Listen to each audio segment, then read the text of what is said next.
2 hari yang lalu, ada seorang bapak-bapak duduk di rumah makan, memanggil teman, kamu buat baleho, kamu urus ini, kamu urus ini, kamu urus ini 50 juta. Pernah ketemu dengan Pak Anies Baswedan? Tidak. Ada hubungan pribadi personal? Tidak. Kamu diangkat menjadi tim relawan? Tidak. Lalu untuk apa kamu keluarkan modal untuk buat baleho, tolong ini, support ini? Saya sudah muak, saya ingin perubahan.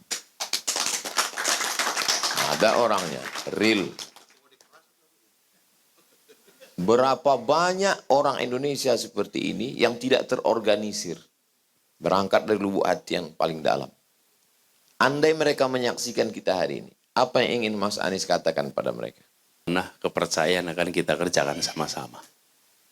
Dan doakan agar kami semua ini didekatkan dengan istiqomah. Amin. Didekatkan dengan ikhlas. Amin. Dalam menjalani ini. Dan itu adalah... Amin atau kabul? Amin.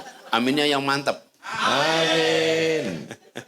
Sekarang di beberapa kantor, itu ghairil maghdubi alaihim waladdallin. Sudah takut bilang amin. Dan saya juga baru sadar tadi pagi bahwa ternyata acara debat tadi malam itu tidak lagi berdoa, mengheningkan cipta. Mengheningkan. Kenapa jadi tidak ada doa? Iya. Tapi saya juga baru sadarnya pagi. Pada malam tadi malam itu cuma ketika mendingan cipta, kita diam semua. Doa, tumben doanya diam. Jangan-jangan tasyahud pun sekarang begini aja semua. Iya. Masa tasawuf tangannya keluar 2? Kan tasawuf 1 lah, mau gimana kita? Ampun. Saya lihat di kamus bahasa Arab. Anis itu artinya 3. Yang pertama, sodiqun, sahabat. Yang kedua, husnul ulfah, mudah untuk berinteraksi. Yang ketiga, al-mulatafah, lembut. Sahabat, mudah untuk berkomunikasi, berinteraksi, dan ada kelembutan. Kira-kira kalau udah jadi presiden, apakah 3 itu masih tetap ada?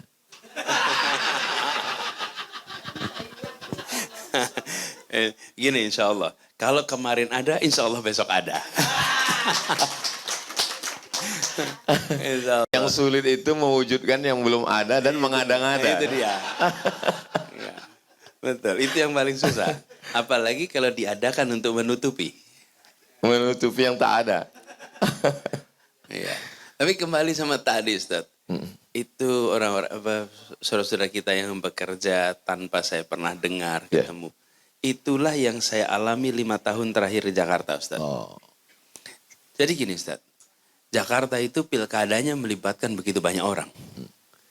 Sehingga kemanapun perjalanan saya, di bandara, dimanapun, hampir selalu kalau perjalanan, berjumpa dengan orang-orang yang akan mengatakan begini, Pak, saya dulu ikut.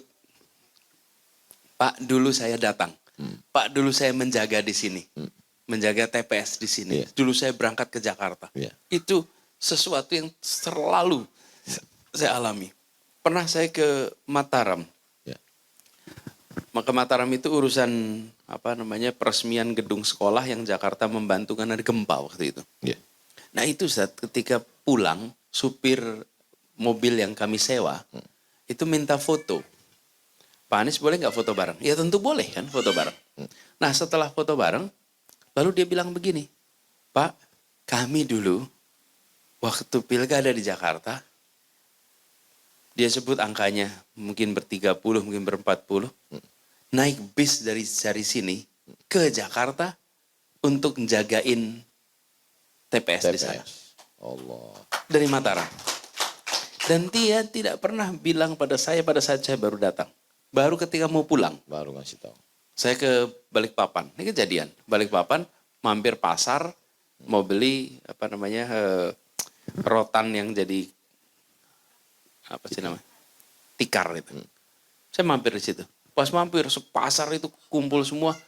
Pak Anies ini dulu berangkat, ini berangkat, semua ini Pak berangkat semua ke Jakarta dulu. ketika pilkada Jakarta. Sekarang mereka nggak berangkat. Masya Allah. Karena di TPS-nya masing-masing. Iya betul.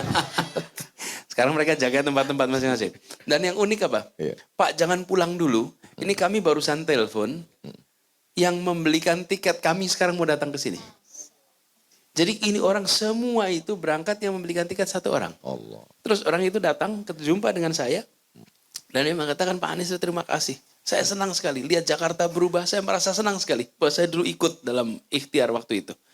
Terus saya akan tanya, Bapak ini, dia membiayai begitu banyak orang ke Jakarta, tidak pernah menghubungi saya, tidak pernah mendatangi saya, sama sekali tidak pernah. Tidak pernah. Sama dengan pemilik restoran di sini, Ibu Yus yang tadi saya datangin. Melayu. Ibu Melayu, rumah makan Melayu ya. Sama. Beliau berangkat ke Jakarta ketika pilkada 2017 itu. Berangkat ke Jakarta, dia kirim orang-orang banyak ke Jakarta. Dan Ibu Yus ini juga sama Pak. Apa kejadiannya? Saya baru tahu ketika saya datang ke sini. Bahwa ada anak-anak mau pinjam ruangan di tempat rumah makan beliau. Makan. Lalu anak-anak ini karena mereka relawan pendukung, tidak punya bekal yang cukup. Ya. Jadi kalau nggak salah 50 orang pertemuannya, terus anggarannya tidak cukup, jadi dia ketemu, Bu bisa nggak menunya dikurangin, kurangi ini. Ya, biar Terus cukup. Ibu Yus itu bilang, ini jadi apa masakannya nanti kalau semuanya dikurangin?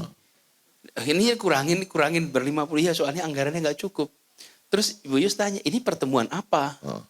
Oh, ini kami relawan Anies Bu. Relawan Anies, udah bikin di sini aja, makanan dari saya. Allah. Jadi dia masakin di situ semua. Sesudah itu dia pesan, siapapun relawan Anies yang bikin acara apapun pakai rumah makan saya. Allah. Dan sampai sekarang. Dan ketika datang itu, saya pernah waktu datang ke sini, awal tahun ya datang ke sini. Restoran itu semua diundang makan sama beliau. Jadi kalau ada relawan kumpul, ini Ustaz, begini itu banyak sekali. Tadi Ustaz. siang saya WA ponakan saya. Gimana Umi udah dibawa makan tempat Melayu, saya bilang. Nggak bisa karena semua relawan Pak Anies. Semua relawan Anies. Jadi itu, Ibu Yus itu. Jadi ini apa ya? Kami merasa ini sebagai sebuah kepercayaan. Memang ingin perubahan. Ya. Ingin kita melihat Indonesia yang lebih baik. Ya.